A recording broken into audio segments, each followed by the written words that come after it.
जय श्री राम, जय श्री राम।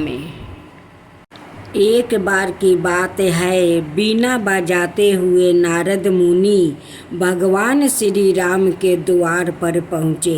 नारायण नारायण। नारद जी ने देखा कि द्वार पर हनुमान जी पहरा दे रहे हैं। हनुमान जी ने पूछा, नारद मुनि कहाँ जा रहे हो? नारद जी बोले, मैं प्रभु से मिलने आया हूँ। नारद जी ने हनुमान जी से पूछा, प्रभु इस समय क्या कर रहे हैं? हनुमान जी बोले, पता नहीं, पर कुछ वो ही खाते का काम कर रहे हैं। प्रभु वही खाते में कुछ लिख रहे हैं। नारद जी, अच्छा, क्या लिखा कर रहे हैं? हनुमान जी बोले, मुझे पता नहीं, मुनिवर आप खुद ही देख आना। नारद मुनि गए प्रभु के पास और देखा कि प्रभु कुछ लिख रहे हैं। नारद जी बोले, प्रभु आप वही खाते का काम कर रहे हैं। यह काम तो किसी मुनीब को दे दीजिए। प्रभु बोले, नहीं नारद, मेरा काम मुझे ही करना पड़ता है। यह काम मैं किसी और को नहीं सौंप सकता। नारद जी, अच्छा प्रभु जी ऐसा क्या काम कर रहे हैं? ऐसा आप इस बही खाते में क्या लिख रहे हो? प्रभु बोले, तुम क्या करोगे देख कर जाने दो। नारद जी बोले, नहीं प्रभु, बताइए ऐसा आप इस बही खाते में क्या लिखते हैं? प्रभु बोले, नारद, इस बही खाते में उन भक्तों के नाम है जो मुझे हर पल भजते हैं। मैं उनकी नित्य हाजिरी लगाता हूँ। नारद जी, अच्छा प्रभु जरा बताइए तो मेरा नाम कहाँ पर है? नारद मुनि ने बही खाते को खोल कर देखा तो उनका नाम सबसे ऊपर था। नारद जी को गर्व हो गया कि देखो, मुझे मेरे प्रभु सबसे ज़्यादा भक्त मानते हैं। पर नारद जी ने देखा कि हनुमान जी का नाम उस बही खाते में कहीं भी नहीं है। नारद जी सोचने लगे कि हनुमान जी तो प्रभु श्री राम जी के खास भक्त है, फिर उनका नाम इस बही खाते में क्यों नहीं है? क्या प्रभु जी उनको भुला गए हैं?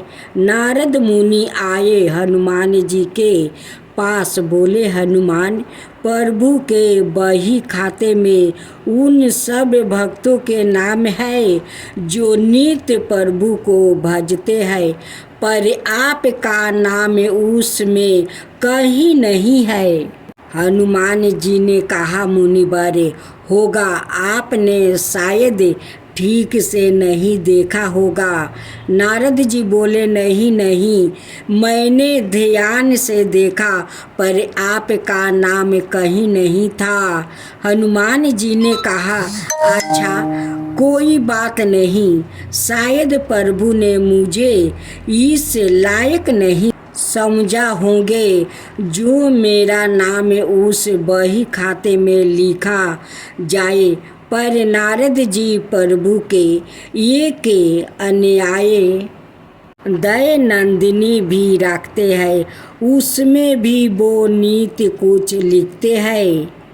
नारद जी बोले, अच्छा। हनुमान जी ने कहा, हाँ। नारद मुनि फिर गए प्रभु श्री राम के पास और बोले, प्रभु सुना है कि आप अपनी अलग से दया नंदिनी भी रखते हैं, उसमें आप क्या लिखते हैं? प्रभु श्री राम बोले, हाँ, पर वो तुम्हारे काम की नहीं है। नारद जी, प्रभु बताए, मैं देखना चाहता हूँ कि आप उसमें क्या लिखते हैं। प्रभु जी मुस्कुराए और बोले, मुनिवर, मैं इनमें उन भक्तों के नाम लिखता हूँ जिनको मैं नित्य भजता हूँ। नारद जी ने डायरी खोल कर देखा तो उसमें सबसे ऊपर हनुमान जी का नाम था।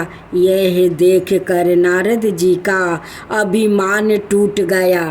कहने का मतलब यह है कि जो भगवान को सिर्फ जीभा से भजते हैं उनको प्रभु अपना भक्त बनाते हैं, और जो हृदय से भजते हैं उन्हें भक्तों के वो सवाए भक्त हो जाते हैं।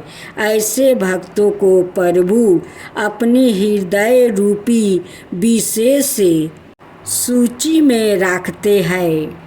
भक्तजनों, आज आप सुने हनुमान और एक किसान का दुख भरी कथा। भगवान गरीब का घर में बेटी ना दे, अगर बेटी दे तो उस गरीब का घर में धन दे कि अपना बेटी को पोषण पालन करे, या अच्छा घर में शादी करे। बहुत पहले की बात है, किसी गांव में एक किसान था। उनकी 2 बेटा और 1 बेटी थी। किसान ने अपना दोनों बेटा को शादी कर चुका था।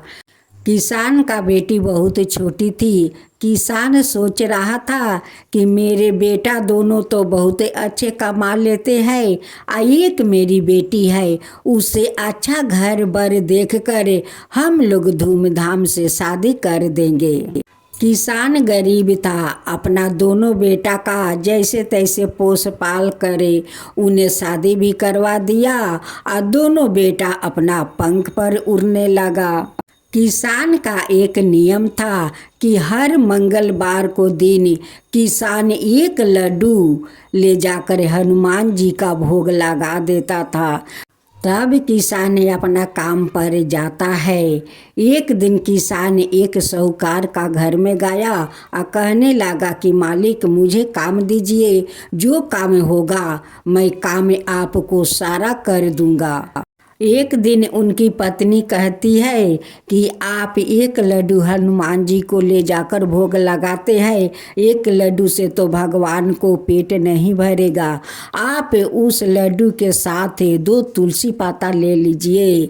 हनुमान जी का तो 1 तुलसी पाता से भूख शांत हो जाते हैं, आप खाली लड्डू ले जाते हैं या भोग लगा देते हैं। किसान ने अपना पत्नी का बात सुनकर हर मंगलवार को दिन वो 2 तुलसी पाता और 1 लड्डू ले जाकर भोग लगा देते थे। यही कामना करते थे कि हे हनुमान जी, मेरा बेटा बहू को सलामत रखे, इतना मुझे धन दीजिए कि मैं अपना बेटी को अच्छे घर में शादी कर सकूं। लेकिन दोनों बहू का पसंद नहीं था कि वो हर मंगलवार का बेकार का पैसा खर्चा करे। वो 1 लड्डू कीन कर ले जाता है या हनुमान के भोग लगा देता है, तो क्यों नहीं हनुमान उनकी घर में धन भर देते हैं। सासू माँ कहती है कि बहू, उनकी नियम है कि हर मंगलवार को वो 1 ही लड्डू तो भगवान को भोग लगाते हैं। उनकी पास तो उतना पैसा नहीं है कि भगवान को 2 लड्डू को भोग लगाए, वो 1 लड्डू का भोग लगाते हैं। उससे तुम दोनों को क्या बिगड़ जाता है।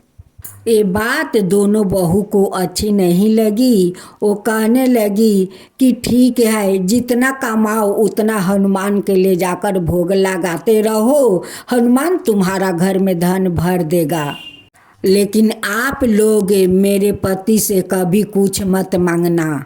सासू माँ कहती है कि क्यों बहू, वो दोनों तो मेरा ही बेटा है, अब मेरे बेटे के कारण तो तुम दोनों एक घर में आई हो, सुख से रहती हो, सुख से खाती हो।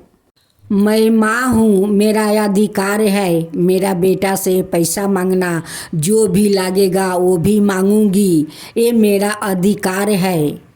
किसान बेचारा जीव जान लगा कर काम करता था कि मेरा एक ही बेटी है, मैं भी चाहता हूँ कि अच्छा घर बर मिल जाए और अपना बेटी को अच्छे से घर में शादी कर सकूँ। लेकिन दोनों बहू तो अपना सासू माँ से झगड़ा कर लेती है और अपना पति को लेकर परदेश चली जाती है। अब तो किसान और किसान का पत्नी उनकी बेटी घर में रह जाती है। इधर किसान और उनकी पत्नी का तो बयस होते जा रहा था। किसान सोच रहा था कि ये लोग तो अपना सासू माँ से इतना झगड़ा करती है तो मेरे बेटी के लिए तो शादी में ये लोग पैसा नहीं देगा। दोनों बेटा बहू छोड़ कर परदेश चला जाता है। इधर किसान बेचारा जीव जान लगा कर वो कमाता है, पैसा एक एक जोड़ कर एकत्र करता है कि अपना बेटी को मैं शादी कर सकूं। देखते देखते किसान का बेटी बड़ी हो जाती है। एक दिन ही उनकी पत्नी कहती है कि दोनों बेटा के पास तुम खत लिखो, वो लोग थोड़े थोड़े पैसा दे देगा तो हम लोग का बेटी को हाथ पीला कर देंगे। वहाँ से बेटा लोग जवाब देते हैं कि हम लोग का पास अभी तक पैसा नहीं है, हम लोग कहाँ से पैसा दूँ। इधर तो बेटी शादी के लायक हो चुकी थी। एक दिन किसान साहूकार जी के पास जाते हैं, कहते हैं कि मालिक मुझे कुछ उधार रुपया दीजिए मेरी बेटी के शादी के लिए। जब मेरी बेटी के शादी हो जाएगा, शादी के बाद आपको सूद समेत सारे पैसा लौटा दूंगा। साहूकार कहता है कि तू तो एक गरीब किसान है, तुझे तो मैं 500 महीना में देता हूँ और तू मेरा पैसा कैसे चुका देगा। किसान कहता है कि मालिक आप चिंता मत कीजिए, आपका सूद समेत हम सारे पैसा चुका दूंगा। किसान अपना बेटी के लिए घर भर खोज लेता है। लड़का का पिताजी कहने लगे कि आप दहेज कितना देंगे। किसान हाथ जोड़कर कहने लगे कि मैं तो गरीब हूँ, आप बताइए मैं कितना आपको दहेज दूँ। लड़का का पिताजी कहने लगा कि मुझे तो 10,000 चाहिए, अगर 10,000 देंगे तभी आपको बेटी इस घर में आएगी। किसान लड़का के पिता को बात मान लेते हैं, कहते हैं कि ठीक है अभी आपको दहेज में 5,000 दूंगा, शादी के बाद मैं आपको सूद समेत दे दूंगा। किसान का बेटी का अच्छे से शादी हो गया, वो ससुराल चली गई। देखते देखते किसान का बेटी का शादी का 6 महीना हो गया। एक दिन उनकी समधी जी आते हैं, कहते हैं कि आप तो बोले थे कि शादी का बाद सारे सूद समेत पैसा दे दूंगा, तो आज मैं पैसा लेने आया हूँ। किसान हाथ जोड़कर कहने लगे कि समधी जी अभी तो मेरे पास 5,000 रुपया नहीं जमा है, कुछ दिन के और समय दीजिए, मैं खुद आपका घर जाकर पैसा चहुपा दूंगा। किसान का समधी अपना घर लौट जाता है और उस दिन से उनकी बेटी का दुख तकलीफ शुरू हो जाता है। घर में सभी लोग खाने को नहीं देते हैं, उससे मारता है पीटता है, कहता है कि तेरा बाप तो भिखारी है, वो बोला कि दहेज मैं सारा दे दूंगा, लेकिन अभी तक तो तेरा बाप बाकी दहेज नहीं दिया। उनकी बेटी का उनकी सास ननद जेठानी देवरानी बहुत दुख तकलीफ देने लगे। एक दिन उनकी बेटी के गांव से एक आदमी कहीं जा रहा था, उस आदमी को नज़र किसान पर पड़ा। वो किसान भिड़ी जाता है या कहता है कि तेरा बेटी बहुत दुख तकलीफ कर रहा है, तू क्यों नहीं उनकी रिंग दे देता है, वो बाकरी रिंग दे दो। किसान साहूकार के पास जाते हैं और साहूकार से कहते हैं कि मालिक मुझे 3,000 रुपया दे दीजिए, नहीं तो मेरे बेटी को उनकी ससुराल के लोग मार कर फेंक देंगे। आप मेरे बेटी को बचा लीजिए। 3,000 रुपया देंगे तो मेरे बेटी को जान बच जाएगा। साहूकार कहने लगा कि पहले तो 3,000 रुपया ले गया है, वही पैसा अभी तक नहीं चुकाया, अब फिर आ गया 3,000 रुपया मांगने। किसान साहूकार के सामने हाथ जोड़ता है, गिड़गिड़ाता है कि मालिक 3,000 रुपया दे दीजिए, मुझे 3,000 रुपया दे दीजिए कि मेरी बेटी को जान बच जाए। साहूकार कहने लगा कि तेरा 2 बेटा कमाने वाला है, अपना बेटा से क्यों नहीं मांग लेता है? मेरा 3,000 तू कैसे चुकाएगा? तब किसान कहता है कि मालिक जो आप मुझे महीने महीने पैसा देते हैं वो पैसा आप रख लीजिए, आपका सारा पैसा सूद हो जाएगा। साहूकार कहता है कि यारे किसान तू तो बूढ़ा हो गया है, मेरा 500 रुपया देते देते कितना दिन में तू मेरा पैसा सूद करेगा? तब तक तो तू भगवान के पास चला जाएगा, अब मेरा पैसा सूद नहीं होगा। किसान कहता है कि मालिक जब तक मेरा शरीर में रहेगा जान तब तक आपका गुलामी करूँगा, आपका सारा पैसा चुका दूंगा। बहुत दुख दर्द भरी बात है। आप जानते हैं कि साहूकार किसान को क्या शर्त रखा? वो कहने लगा कि ठीक है, मैं तुझे 3,000 रुपया दूंगा, लेकिन तू अपने कंधे से मेरा सारा खेत जोतेगा, तभी तुझे 3,000 रुपया मिलेगा। किसान का पत्नी रोती है, कहती है कि मालिक ऐसा शर्त मत रखिए, कैसे मेरे पति आपका कंधे पर हाल लेकर ये सारा खेत जोतेगा? एक बैल एक मेरे पति कैसे खेत जोतेगा? किसान अपना पत्नी को समझाते हैं कि तुम मत रोवो, मैं खेत जरूर जोतूंगा। साहूकार अपना नौकर से कहता है कि तू जाकर हाल पकड़, आ किसान उस बैल के साथ वो खेत जोतेगा। ये सारा खेत उसको जोतना है। किसान हनुमान को नाम लेकर सारा खेत तो जोत दिया, उस साहूकार 3,000 रुपया दिया। जब तक किसान अपना बेटी का घर जाता है उतना समय में उसका ससुराल वाले सभी मिलकर उनकी बेटी को जला देते हैं। किसान जाकर कहता है कि समधी जी आप कहाँ हो? आपका पैसा मैं सारा लाया हूँ, आप लीजिए। लड़का का बाप आता है, पैसा ले लेता है। जब किसान बोला कि मैं अपना बेटी से मिलना चाहता हूँ, वो कहने लगा कि आपका बेटी यहाँ नहीं है, वो कहीं घूमने गई है। उनकी बेटी को जो वो लोग जलाए थे उनकी गंध अभी तक माने वहाँ पर था। वो किसान के नाक में जले जले का गंध आ रहा था। वो कहने लगा कि यहाँ पर लगता है कि मांस जलता है, मांस जलने का गंध आता है। किसान का समधी कहने लगा कि हम लोग का नाक में तो कोई गंध नहीं आया। वो किसान कहता है कि नहीं समधी जी, लगता है कि किसी को लाश जल रहा है, उसी का गंध आ रहा है। आप मेरे बेटी से मिलवा दीजिए, मैं चला जाऊंगा। वो सारे ससुराल वाले मिलकर उनकी बेटी को तो जला दिया था, वो कहाँ से मिलवाएगा उनकी बेटी से? किसान तो समझ गया कि मेरे बेटी को ये लोग मिलकर जला दिया है, मेरी बेटी को जला हुआ लाश के गंध आ रहा है, ये मेरी बेटी नहीं है, मेरी बेटी को ये लोग मिलकर जला दिया है। वहीं पर किसान रोता है, अपना सर पटकता है, हनुमान को पुकारते हैं कि ये हनुमान जी, आपको तो मैं रोज एक लड्डू का भोग लगाया करते, आप मेरे बेटी के साथ क्या करवा दिया? हे हनुमान जी, मेरे बेटी के साथ एक क्या करवा दिया?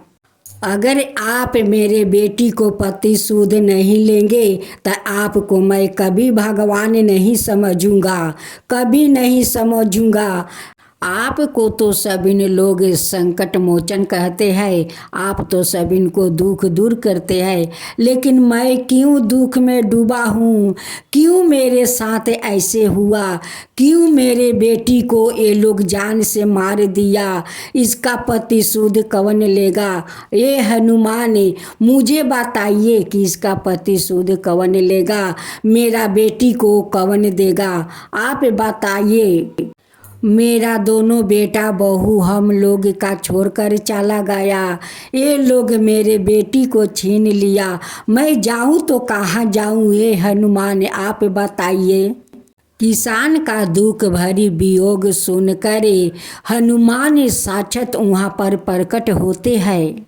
हनुमान जी कहते हैं कि आप चिंता मत करो, जो लोग आपका बेटी के साथ ऐसा किया है उन्हें तो सर्वनाश कर दूंगा, उन्हें मैं कभी माफ़ नहीं करूंगा। हनुमान जी साहूकार का सारा धन संपत्ति नष्ट कर देते हैं और किसान का घर भर देते हैं। तब उस साहूकार का नौकर कहता है कि आज से मैं आपका घर में कोई काम नहीं करूँगा, मैं इस किसान का बेटा बन कर रहूँगा और इनकी सेवा करूँगा। उस नौकर किसान को बेटा बन गया और दोनों पति पत्नी का सेवा करने लगा, दोनों को माता पिता कहकर पुकारने लगा। एक दिन किसान उनको शादी करवा देते हैं, घर में बहू लाते हैं, बहू को एक बेटी होती है। किसान अपना पोती को देखकर बहुत खुश हो जाते हैं, कहते हैं कि मेरे बेटी पोती के रूप में आई है, ये मेरे लक्ष्मी है, ये मेरा लक्ष्मीनिया है, मेरे पोती लक्ष्मीनिया है। किसान और किसान का पत्नी उनकी मुँह बोली बेटा हनुमान जी को कुटी कुटी धन्यवाद देने लगे। किसान कहते हैं कि हनुमान आप तो सच में लोग आपको संकट मोचन कहते हैं, आप तो जो मुझे बर्बादी किया उसका बर्बादी कर दिया और मुझे अमीर बना दिया, धन संपत्ति से मेरा टूटे हुए घर भर दिया, मुझे बेटा बहू भी दे दिया, पोती भी दे दिया। आपको हम लोग जितना धन्यवाद करें वो कम होगा। हे हनुमान जी, जैसे हम लोग पर कृपा किया वैसा ही सबका ऊपर कृपा करना, सबका दुख दूर करना। हे हनुमान जी, सबका दुख दूर करना। हनुमान जी की जय हो, हनुमान जी की जय हो।